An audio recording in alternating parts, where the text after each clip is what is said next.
तो फाइनली जो पिछला वीडियो मैंने आप लोगों के लिए बना करके अपलोड किया था, जिसमें मैंने बताया था कि सेल्फ इन्यूमरेशन यानी जनगणना 2027 के पहले स्वगणना का काम जो आप सभी को करने के लिए दिया गया है, उसमें किस प्रकार कौन कौन से प्रश्न पूछे जाएंगे, ये काम हो क्यों रहा है, और जो नंबर H से जनरेट हो रहा है 12 डिजिट का, उसका काम आगे क्या पड़ेगा, कहाँ कहाँ आपको फॉर्म भरने में सावधानी बरतनी है। इसके लिए मैंने वीडियो में बताया था कि अगर लोगों का कमेंट या व्हाट्सएप मैसेज ज्यादा की संख्या में आएंगे तो मैं ये डिटेल वीडियो उन लोगों के लिए बना रहा हूं, क्योंकि बहुत सारे लोगों का कमेंट आएगा तो जी पूरा कंप्लीट प्रोसेस बताइए कि इस फॉर्म को सेविका अपने घर पर जाकर कैसे भरेगी, सदस्यों की संख्या, सुविधाओं का प्रकार, कौन कौन सा ऑप्शन आ रहा है, और फाइनल सही तरीके से आपको फॉर्म एक बार देख करके सबमिट करना है, क्योंकि सबमिट करने के बाद ये फॉर्म एडिट नहीं होगा। तो इस वीडियो को फिर से आप कंप्लीट देखिएगा, लगभग 10 से 12 मिनट की वीडियो हो सकती है, क्योंकि बहुत ही बारीकी और बहुत ही जरूरी जानकारी है। इस जनगणना का काम सरकार डाटा लेकर क्या करेगी, ये पिछली वीडियो में मैं आपको बता चुका हूं। तो अगर आपने वो पिछला वीडियो नहीं देखा जिसमें इस गणना के बारे में डिटेल में जानकारी है कि इस गणना का डिटेल क्या होगा और क्यों किया जा रहा है, तो वीडियो पहले देख लीजिए, उसके बाद इस वीडियो को देख करके अपना फॉर्म भरिए ताकि कहीं कोई दिक्कत नहीं है। मेरा टाइम वेस्ट के चलिए हम वेबसाइट पर चलते हैं, पूरा A to Z complete process आपको दिखाएंगे कि किस प्रकार किस ऑप्शन में क्या भरना है और कौन सा ऑप्शन किसके लिए दिया गया है, ताकि आपका गणना वाला काम कंप्लीट हो पाए। वीडियो पसंद आएगी वीडियो को लाइक जरूर कीजिएगा, वीडियो को अधिक से अधिक शेयर कीजिएगा ताकि सबको जानकारी मिल पाए। चलिए चलते हैं वेबसाइट की ओर। तो फाइनली कई लोगों के व्हाट्सएप मैसेज आए, कमेंट आए कि अतुल जी स्वगणना करने का जो काम है, जो सभी आंगनबाड़ी सेविकाओं को या फिर कोई भी पब्लिक हो, हर एक आदमी को पूरे देश भर में ये काम करना है, तो इसके लिए इस वीडियो में आपको कंप्लीट जानकारी देखने को मिलेगी। गूगल क्रोम में आपको जाना है, ब्राउज़र में जाकर सेल्फ इन्यूमरेशन ये आपको सर्च करना है। जैसे ही आप ये सर्च कीजिएगा, सेल्फ इन्यूमरेशन करके एसी करके नाम करके वेबसाइट आएगा se.census.gov.in। इसका डायरेक्ट लिंक मैं नीचे डिस्क्रिप्शन में प्रोवाइड कर दूंगा। आप इस पर जैसे ही क्लिक कीजिएगा तो क्लिक करते ही यहाँ पर आपको census of India, ministry of home affairs यानी गृह मंत्रालय की ओर से 2027 में जो केंद्र सरकार की ओर से जो सेंसस होने वाला है, उसके लिए स्वगणना की जो यहाँ पर है वो काम चल रहा है। देख पा रहे हैं जिस तारीख को आप स्वगणना कीजिएगा वहाँ पर ये डेट दिखाई देगा। 22 अप्रैल को मैं वीडियो रिकॉर्ड कर रहा हूँ। सबसे पहले यहाँ पर आपको अपना राज्य चुनना होगा। तो हमारे बिहार में जो है ये काम जो है 17 अप्रैल से लेकर के जो है 1 मई तक होने वाला है। 15 दिन का समय दिया गया है। इस बीच जो है सभी व्यक्ति अपने परिवार के लिए, अपने घर के लिए काम जरूर कर देंगे। टाइमिंग आपको ऊपर यहाँ पर दिखाई दे जाएगा। एक मोबाइल नंबर से आपको एक परिवार में काम करना है, फर्जी काम नहीं करना है। इसके अलावा सुबह के 6 बजे से लेकर के रात के 12 बजे तक जो है ये वेबसाइट काम करेगा। 12 बजे रात के बाद आप काम कीजिएगा तो आपका डाटा नहीं लेगा। तो चलिए यहाँ पर हम जैसे कि राज्य सेलेक्ट कर लेते हैं। यहाँ पर बिहार सेलेक्ट करेंगे। इसके बाद यहाँ पर जो कैप्चा दिया गया इसको यहाँ पर हम एंटर करते हैं। छोटा बड़ा कैप्चा अपना ठीक तरीके से देख करके आप एंटर कर दीजिएगा, और एंटर करने के बाद जो है वेरीफाई एंड प्रोसीड पर हम क्लिक करेंगे तो प्रोसेस आगे बढ़ेगा। देखिए वीडियो के शुरुआत में मैं आपको बता दूं 10 से 12 मिनट की ये वीडियो हो सकती है, काफ़ी ज़रूरी है। आपको ध्यान देना है कि गलती कहीं नहीं करना है। अगर गलती कर दीजिएगा तो आपसे सुधार नहीं हो पाएगा, सुधार करने का ऑप्शन नहीं दिया गया है। तो पूरा ध्यान से देखिएगा, कंप्लीट प्रोसेस मैं आपको दिखाने वाला हूँ। वेरीफाई एंड प्रोसीड पर हम जैसे ही क्लिक करेंगे तो क्लिक करते हैं यहाँ पर इनवैलिड लिखा हुआ आएगा, इनवैलिड कैप्चा लिखा हुआ आएगा, आपको ओके करना है। और फिर से जो नया कैप्चा यहाँ पर आएगा ये आपको एंटर करना है, क्योंकि अभी इसकी प्रॉब्लम 2-4 दिनों से देखने को मिल रही है। बड़ा छोटा सब देख करके आप यहाँ पर कीजिएगा। चलिए हमने कैप्चा फिर से एंटर किया है, वेरीफाई एंड प्रोसीड पर क्लिक करते हैं। तो देखिए इस बार कैप्चा जो एक्सेप्ट हो गया है। लिखा गया है कि 15 से 20 मिनट लग सकते हैं इस काम को करने में। यहाँ पर ईमेल आईडी और मोबाइल नंबर आपको ध्यान से देना है, और साथ में एक परिवार के लिए एक जनगणना का काम से पहले जो है यहाँ पर ये काम आपको करना होगा। तो यहाँ पर हम ओके पर क्लिक करेंगे, क्योंकि आपको पढ़ना होगा, अच्छा पढ़ लीजिएगा। उसके बाद शुरुआत में ही जो है यहाँ पर जहाँ भी आपको स्टार मार्क लगा होगा यहाँ पर, यानी ये आपको भरना होगा परिवार के मुखिया का नाम, यानी कि head of the house hold. ये जो है सबसे बुजुर्ग या फिर आपके परिवार में जो मुखिया होंगे उनका नाम भरिएगा। उनका मोबाइल नंबर और ईमेल आईडी भी जरूर भर दीजिएगा, क्योंकि इसका जो लास्ट में SEID जो जनरेट होगा वो मोबाइल नंबर और ईमेल आईडी दोनों पर जाएगा। तो ईमेल आईडी वाला और मोबाइल नंबर का मैसेज दोनों सेव रहता है। जब कर्मचारी आपके यहाँ 2 मई के बाद आएंगे तो यही चीज़ आपको देना होगा। तो चलिए यहाँ पर मुखिया का नाम हम भरते हैं, उसके बाद मोबाइल नंबर ईमेल आईडी भर के वेरीफाइड प्रोसेस पर आपको क्लिक करके दिखा देते हैं। तो ध्यान दीजिएगा यहाँ पर हमने जो है मोबाइल नंबर, नाम और ईमेल आईडी भर दिया है। प्राइवेसी इशू के चलते ये डिटेल मैं आपको नहीं दिखा पाऊँगा। यहाँ पर वेरीफाई एंड प्रोसीड पर हम जैसे ही क्लिक करेंगे तो क्लिक करते ही यहाँ पर देखिएगा OTP जो है मोबाइल नंबर पर जाता है, जो मोबाइल नंबर हमने जो है दिया हुआ है। अब उसके बाद हम ओके पर क्लिक कर देंगे। क्लिक करते ही यहाँ पर देखिए जो मोबाइल नंबर हमने दिया हुआ है जनगणना के लिए, स्वगणना का काम करने के लिए, यहाँ पर OTP आ चुका है। हम OTP को यहाँ पर एंटर करते हैं। हमने यहाँ पर OTP एंटर कर दिया, लेकिन उसके साथ साथ हमें लैंग्वेज सेलेक्ट करना है। ध्यान से सुनिएगा, यहाँ पर जो लैंग्वेज सेलेक्ट कीजिएगा, जो भाषा सेलेक्ट कीजिएगा, वही भाषा में आपका पूरा आगे का काम होगा। अगर आपको हिंदी यहाँ पर सेलेक्ट करना है, यानी पूरे ये गणना वाले काम को हिंदी में समझ के करना है, तो यहाँ पर हिंदी हम सेलेक्ट कर लेते हैं ताकि आसानी रहे। देखिए टोटल लैंग्वेज है यहाँ पर 15-16 लैंग्वेज आपको देखने को मिल जाएंगे, ऊपर में ही हिंदी है। अब हिंदी वाला ऑप्शन पर हम क्लिक कर देंगे यहाँ पर, तो ये ऑटोमेटिक हिंदी हो जाएगा, अन्यथा इंग्लिश में ही रहेगा। तो हिंदी पर हम क्लिक कर दिए हैं। उसके बाद जो है यहाँ पर जैसे ही वेरीफाई OTP पर हम क्लिक करेंगे तो OTP का वेरिफिकेशन देखिए यहाँ पर हो जाता है। अब होने के बाद देखिए यहाँ पर जो है सबसे पहले ऑटोमेटिक जो मैंने ये भरा हुआ था वो आ गया। यहाँ पर जो है आपको जो 6 स्टेप में देखिए 6 स्टेप्स में जो है ये पूरा काम आपको करना होगा, टोटल डिटेल भरना होगा। तो यहाँ पर मैंने अपने घर के लिए अपना राज्य सेलेक्ट कर लिया। अब मैं ज़िला सेलेक्ट करूँगा। ज़िला में आपको लिस्ट में नाम देखने को मिल जाएगा। उसके बाद अपने एरिया का जो है पोस्टल पिन कोड जो होता है वो आप एंटर कीजिएगा, ताकि उस हिसाब से आपका गूगल मैप खोल करके आए। अब चलिए यहाँ पर हम दोनों चीज़ों को भरते हैं। उसके बाद लैंडमार्क में आपको अपने घर का, जहाँ पर आपका घर है, जहाँ से आप, एक बात आप ध्यान दीजिएगा, आपको अपने घर पर रह करके ही ये काम करना है, अन्यथा जो है कहीं और का जो है मैप यहाँ पर सिलेक्ट हो जाएगा तो दिक्कत हो जाएगी। तो आपको जब ये दोनों भर लेना है, जिला और पिन कोड, तो उसके बाद यहाँ पर लैंडमार्क भरना है, यानी कोई सिनेमा हॉल हो आपके अगल बगल में, कोई मंदिर हो, कोई कॉलेज हो, कोई पॉपुलर स्कूल हो जो गूगल मैप पर अवेलेबल हो, कोई बड़ा दुकान हो, वो जैसे ही एंटर कीजिएगा उसके बाद यहाँ पर नीचे खोजे वाला ऑप्शन पर क्लिक कीजिएगा तो मैप वाला ऑप्शन खुल के आ जाता है। तो चलिए ये सारी चीज़ों को भरते हैं और आगे आपसे मिलते हैं। तो ध्यान दीजिएगा, सारा डिटेल भरने के बाद जैसे ही आप खोजे पर क्लिक करेंगे तो आपके लिए मैप पर ये चीज़ ढूंढना आसान होगा। यहाँ पर आपको जो है नीचे की तरफ डिजिटल मैप दिखाई देगा। प्राइवेसी इशू के चलते मैंने हाइड कर दिया हुआ है, किसी का भी एड्रेस दिखाना, किसी का भी मोबाइल नंबर, ईमेल आईडी दिखाना, बैंक डिटेल दिखाना अलाउ नहीं होता है, इसलिए मैंने हाइड कर दिया हुआ है। अब मान के चलिए कि आपने अपने आसपास का जो किराना दुकान है, बड़ा दुकान, मंदिर, कॉलेज या सिनेमा हॉल या फिर कोई जिम या फिर कोई बैंक डिटेल जैसे ही डाला, यहाँ खोजे पर क्लिक किया तो वो आपको दिखाई दे जाएगा। अब उस हिसाब से अगर मान के चलिए कि एक्चुअल नहीं दिखा रहा है तो आप दोनों फिंगर, एक फिंगर को यहाँ पर, एक फिंगर को यहाँ पर रख करके ऐसे जब उसको मूव कीजिएगा इधर उधर तो वो आपका जो है लोकेशन यहाँ पर इधर उधर मूव होगा, जैसे कि मैं कर रहा हूँ। तो यहाँ पर इस हिसाब से जैसे ही आपका लोकेशन जो है वो सेट होता है, तो सेट होते ही उसके बाद जो है आपको आगे की तरफ बढ़ना है। मान के चलिए हमने लोकेशन अपना सेट कर दिया हुआ है। उसके बाद जो है यहाँ पर ये लोकेशन हमारा जो है नीचे की तरफ ये दिखाएगा कि हमारा लोकेशन जो है अक्षांश और देशांतर क्या है। अक्षांश जो है वो जगह की स्थिति को कंफर्म करता है और देशांतर जो है समय को कंफर्म करता है। यानी गवर्नमेंट के पास ये एक्चुअल डाटा आ गया कि पूरे दुनिया भर में आपका घर बिल्कुल इसी जगह पर है, एकदम इसी जगह पर आकर कर्मचारी वेरीफाई करेंगे तो मैप पर अपना लोकेशन बिल्कुल सही तरीके से जो है सबमिट कीजिएगा ताकि दिक्कत नहीं आए। अब चलिए यहाँ पर हमने अपना लोकेशन घर का सही सबमिट कर चूज़ कर लिया हुआ, नीचे की तरफ हम आते हैं। अब जैसे ही आएंगे, अगर आपको फिर से करना है तो रद्द करना होगा। अगर आपका लोकेशन सही है, रोड या फिर जो भी चीज़ है अपना सही आपने देख लिया, तो स्थान की पुष्टि करे पर आप क्लिक कर देंगे। दीजिएगा, सबसे जरूरी पार्ट ये है कि अपना घर का लोकेशन मैप पर सही तरीके से धरें और उसके बाद स्थान की पुष्टि करे वाला ऑप्शन पर जैसे ही आप क्लिक करेंगे तो ये देखिए आपका घर का लोकेशन जो है सेव हो गया। डिपार्टमेंट को मालूम चल गया कि आपका घर यहाँ पर और इसी घर में इस परिवार की जो है वो स्वगणना हो रही है। अब यहाँ पर हम सहेजे और आगे बढ़े वाला ऑप्शन पर क्लिक करेंगे, सारी चीज़ें जो है हिंदी में दिखाई जाएंगी। उसके बाद स्थान की पुष्टि करें। ध्यान से सुनिएगा, कोई भी काम आप यहाँ पर कीजिएगा तो बाद में सुधार नहीं होगा, इसलिए बारीकी से और ध्यान से अपना काम कीजिएगा। सुधार नहीं होगा।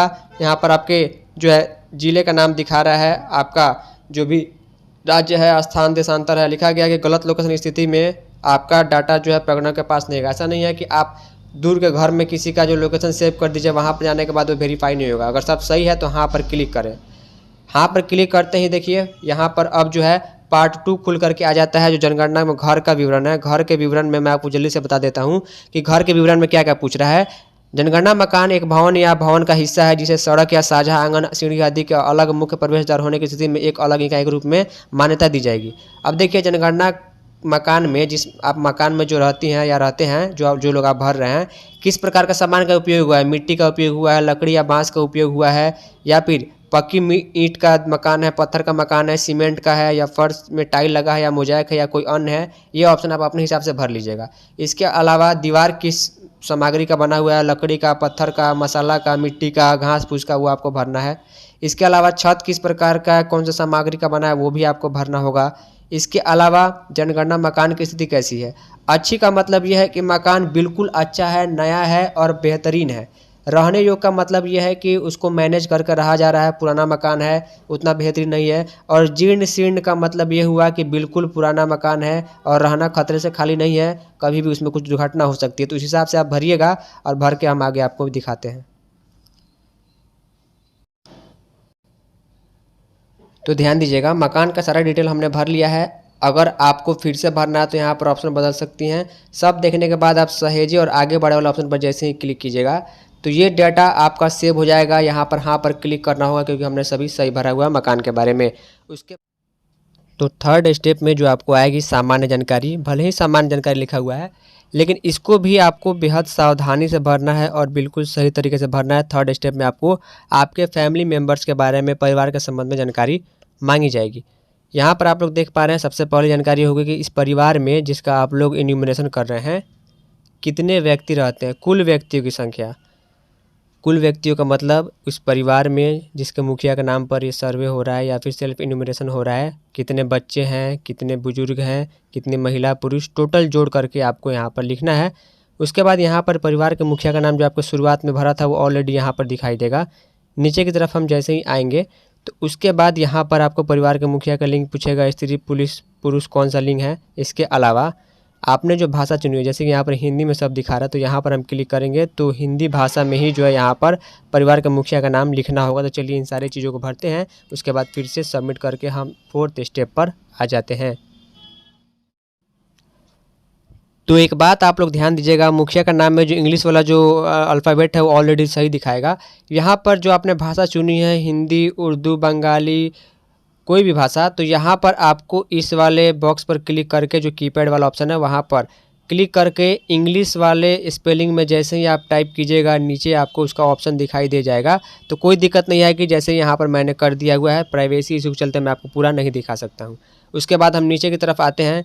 तो जैसे नीचे की तरफ आएंगे तो आने के बाद यहाँ पर पूछेगा कि क्या जिस परिवार का ये डेटा भरा रहा है क्या वो SC ST यानी कि अनुसूचित जाति या जनजाति परिवार से है। अगर होंगे तो यहाँ पर क्लिक करके आपको देखना होगा। अगर मान के चलिए कोई ऐसी जाति है जिसके बारे में आपको मालूम नहीं है कि बिहार में जो है वो मतलब केंद्र में जो है वो SC में आता है या ST में आता है, कन्फ्यूजन है, तो आप यहाँ पर क्लिक कीजिएगा, आपको पूरा जाति का लिस्ट देखने को मिल जाएगा। अगर आप SC या ST नहीं हैं तो यहाँ पर आप अन्य पर क्लिक कीजिए, जैसे कि जनरल हो गए, OBC हो गए, तो इस पर क्लिक कीजिएगा। इसके अलावा नीचे की तरफ आएंगे तो मकान के स्वामित्व की स्थिति क्या है, क्या आपका अपना मकान है या फिर किराए का है परंतु अपना मकान किसी और जगह पर है, किराए का है एवं अपना मकान कोई है ही नहीं, या फिर अन्य, ये सारी चीज़ें आपको भरनी होगी। अब मकान जो आपने सेलेक्ट किया हुआ उस हिसाब से आपको बताना होगा कि कमरों की संख्या कितनी है।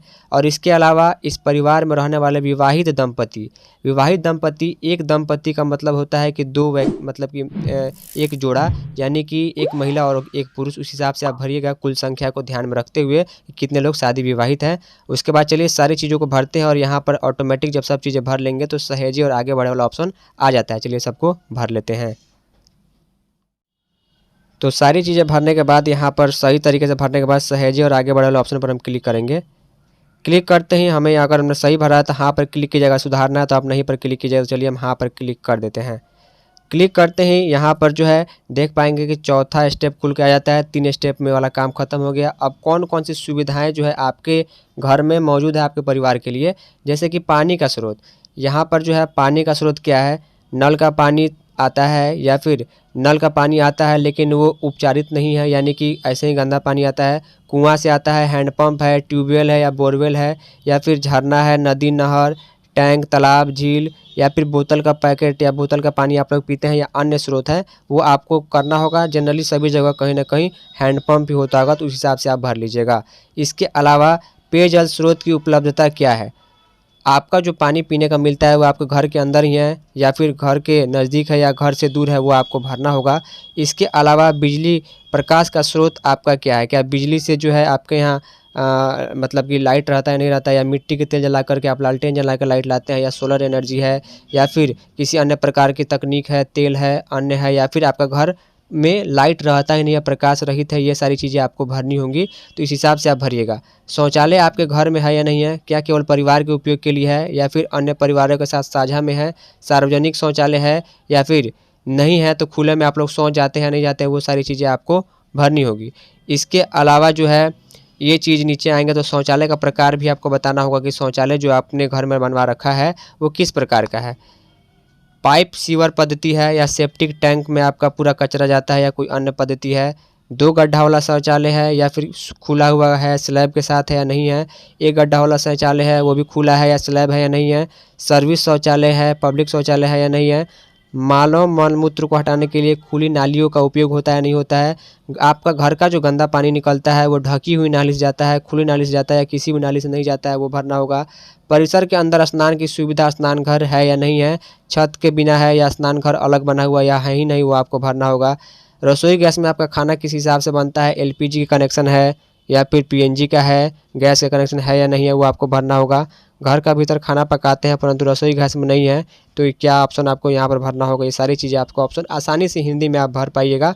इसके अलावा मुख्य रूप से खाना किस में पकता है, एलपीजी में, उपला में, गोबर को उपला में, फसल के अवशेष में, या फिर लकड़ी को जला करके, मिट्टी का तेल जला करके, गैस सिलेंडर से, एलपीजी से, बिजली से, बायोगैस से, सोलर एनर्जी से, किससे आप लोग खाना बनाते हैं, उससे ये सारा चीज़ प्रश्न आप भरिएगा तो ऑटोमेटिक यहाँ पर जो है सहेजे और आगे बढ़े वाला ऑप्शन आ जाता है। चलिए इन सबको हम भर के आगे आपको दिखाते हैं। तो चौथे स्टेप का सारे डिटेल हमने सही से भर दिया हुआ है। सहेजे और आगे बढ़े वाला ऑप्शन पर हम जैसे ही क्लिक करेंगे फिर से आपसे पूछेगा कि आपने सही भरा है, जारी रखना चाहते हैं तो हाँ पर हम क्लिक कर देंगे। क्लिक करते ही अब जो है यहाँ पर 5वां स्टेप आ जाता है जिसमें आपको अपनी परिसंपत्तियाँ यानी कि ज़मीन, जायदाद या फिर जो भी चीज़ें सुविधाएं वाली आपके घर में मौजूद हैं, जैसे कि mobile phone, wifi, broadband, laptop, computer वगैरह चीज़ें, रेडियो, ट्रांजिस्टर, ये सारी चीज़ें आपको भरनी होंगी। लिखा गया कि परिवार का स्वामित्व वाले, जो परिवार पर जिसका अधिकार है या परिवार के पास उपलब्ध जो परिसंपत्तियां हैं उसको मुख्य रूप से भरना जाएगा, भले इसका उपयोग व्यावसायिक उद्देश्य से ही किया जाता हो। तो इस बार यहाँ पर आपको जैसे क्या क्या भरना है, रेडियो ट्रांजिस्टर आपके घर में है या नहीं है, या रेडियो आप मोबाइल फ़ोन पर ही सुनते हैं, ये सारी चीज़ें भरनी होंगी। आपके घर में टेलीविज़न है या नहीं है, टेलीविज़न अगर है तो दूरदर्शन फ्री डिश है या अन्य डीटीएच है, जैसे कि Tata sky, Tata play, Airtel DTH, वो सब आपको भरना होगा। या केबल कनेक्शन है या फिर टीवी है ही नहीं, वो भरना होगा। इंटरनेट की सुविधा है तो क्या कंप्यूटर, लैपटॉप में है, मोबाइल, स्मार्टफोन में है या किसी अन्य उपकरण में, या फिर आपके घर में इंटरनेट की सुविधा ही नहीं है तो वो सब चीज़ आपको भरनी होगी। कंप्यूटर या लैपटॉप है या नहीं वो आपको भरना होगा। स्मार्टफोन या मोबाइल फ़ोन है या नहीं है वो आपको भरना होगा। केवल मोबाइल फ़ोन है तो कैसा है, स्मार्टफोन है, साधारण है या फिर दोनों है, या फिर नहीं है स्मार्टफोन, वो भी आपको बताना होगा। साइकिल, स्कूटर, मोटर क्या है नहीं है, दोनों है, वो सब चीज़ आपको भरना होगा। कार, वैन, जीप है या नहीं है वो भरना। जो अनाज मुख्य रूप से आप लोग खाते हैं, चावल हो गया, गेहूं हो गया, ज्वार, बाजरा, मक्का, कौन सा अनाज आप लोग खाते हैं वो सारी चीज़ें आपको भरनी होगी। और लास्ट में फिर से आपका मोबाइल नंबर दिखाया जाएगा जो आपने OTP मंगाकर शुरू में भरा हुआ था। तो चलिए यहाँ पर सारी चीज़ों को भरते हैं, उसके बाद आपसे आगे मिलते हैं। तो फिर से हमने सारी चीज़ें भर ली हैं, सही तरीके से मिला ली है। 2 बार 3 बार आप भी चेक कर लीजिएगा। और यहाँ पर सहेजे और आगे बढ़े पर जैसे ही आप क्लिक करेंगे उसके बाद हाँ पर आपको क्लिक करना है। हमने सही डिटेल भरा है तो हाँ पर क्लिक करेंगे। क्लिक करने के बाद यहाँ पर देखिए ये जो है आपको फिर से जो है पूरा डिटेल दिखाएगा। हालांकि ये मैंने आपको हाइड किया हुआ है कि आपका स्थान दिखाएगा कि राज्य कौन सा है, जिला कौन सा है, landmark, actual Google location, pin code. उसके बाद नीचे की तरफ आप आएंगे तो आपके घर का विवरण, कौन कौन सा डिटेल आपने अभी भरा हुआ है वो आपको दिखाएगा।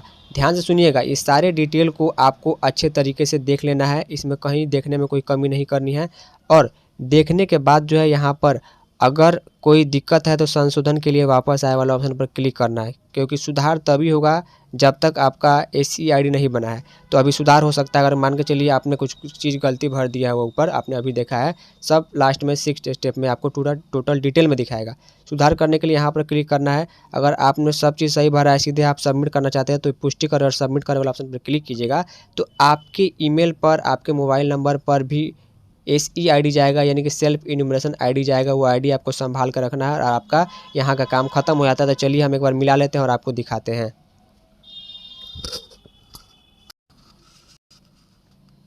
सब चीज़ें हमने 2 बार देख ली हैं। पुष्टि करें और सबमिट करो वाले ऑप्शन पर हम जैसे ही क्लिक करेंगे उसके बाद आपको लिखेगा कि आप अंतिम रूप से सबमिट कर रहे हैं। यहाँ पर लिखा हुआ आएगा कि अंतिम रूप से सबमिट करने के बाद जो भी डेटा डिटेल आपने भरा है उसमें किसी भी प्रकार का बदलाव संभव नहीं होगा, चेंज नहीं हो सकता है। अगर आपने सही भरा है, सब चीज़ मिला लिया है तो यहाँ पर क्लिक कर देंगे। जैसे हम यहाँ पर क्लिक करेंगे तो क्लिक करते ही यहाँ पर देखेंगे कि हमारा जो है यहाँ पर स्वगणना आईडी यानी कि स्वगणना पहचान संख्या SEID आपका आ गया और यहाँ पर लिखा हुआ आ जाएगा कि आपका जो डिटेल है, माफ़ कीजिएगा, यहाँ पर लिखा हुआ आ जाएगा कि आपका जो डिटेल है वो यहाँ पर जो है सफलतापूर्वक जो है वो सबमिट हो चुका है, देख पा रहे हैं। और स्वगणना फॉर्म जो सबमिट हुआ है यहाँ पर जो आईडी मिला हुआ है, इस आईडी को आप संभाल कर रखिएगा, आपके मोबाइल नंबर ईमेल पर भी जाएगा। और जब सर्वे करने 2 मई से आपके यहाँ जब कर्मचारी आएंगे तो ये आईडी बताइएगा, तो सारा डिटेल जो आपने भरा है ऑटोमेटिक वहाँ पर दिख जाएगा और उस हिसाब से जो है वो वेरीफाई करेंगे। अगर कुछ गलती होती है तो वहाँ पर वेरिफिकेशन के समय सुधार किया जा सकता है, ऐसी उम्मीद की जा रही है। लेकिन अभी आप फॉर्म भरने में गलती मत कीजिएगा। बस इतना ही काम था। बाकी LS या जो भी अपना डिटेल मांगे तो आप ये भर दीजिएगा, स्क्रीनशॉट भेज दीजिएगा कि आपने काम कर दिया हुआ है। तो बस इतना ही काम है और कोई काम नहीं है। सब चीज़ होने के बाद यहाँ पर बिहार पर क्लिक करके आप जैसे ही क्लिक कीजिएगा तो लॉग आउट कर दीजिएगा, यहाँ पर क्लिक कीजिएगा, आपका काम ख़त्म हो जाता है।